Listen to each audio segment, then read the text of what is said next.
दबा हुआ सोना। बहुत समय पहले उत्तर भारत के एक पुराने कस्बे धौलपुर में एक बुजुर्ग हवेली हुआ करती थी, ठाकुर हवेली।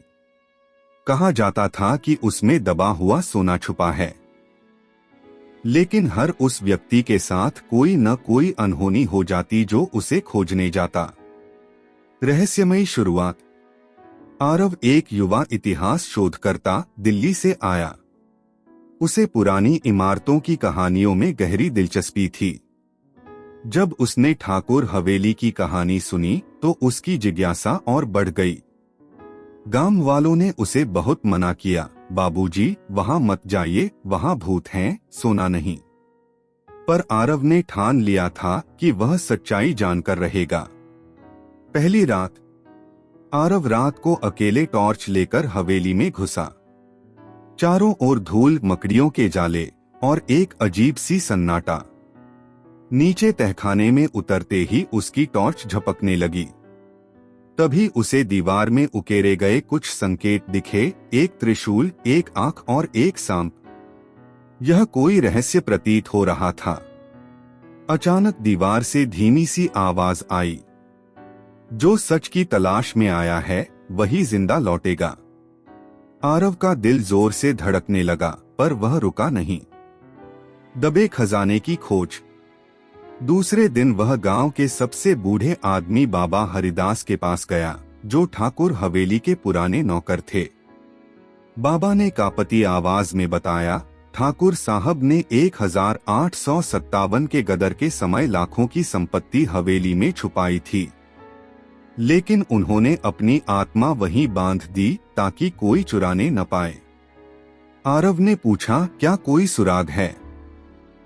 बाबा ने कहा, त्रिशूल को ढूंढो और वो आंख तुम्हें रास्ता दिखाएगी। लेकिन सांप से बचना, क्योंकि वह मृत्यु का द्वार है। अंतिम रात।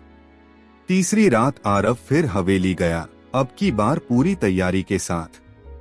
वह तहखाने में त्रिशूल चिन्ह वाले पत्थर को खोजने लगा। उसे एक पत्थर दबा दिखा। जैसे ही उसने उसे दबाया, जमीन कांप उठी और एक गुप्त दरवाजा खुला। अंदर एक छोटा कक्ष था जिसमें एक लकड़ी का संदूक रखा था। आरव ने जैसे ही उसे छूने की कोशिश की, सामने एक विशाल काला सांप फुफकारता हुआ निकला।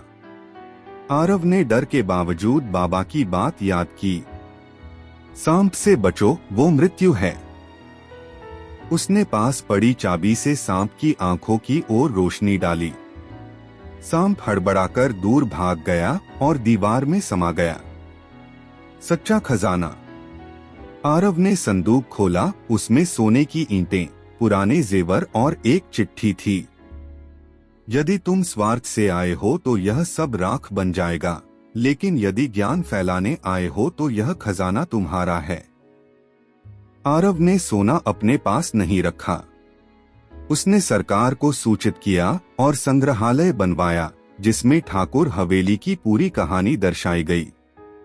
अंतिम रहस्य।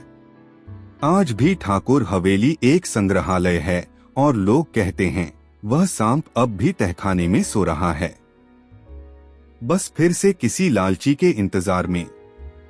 सीख। जो खजाना ज्ञान और सेवा में लगे वही अमर होता है। लालच हमेशा विनाश लाता है।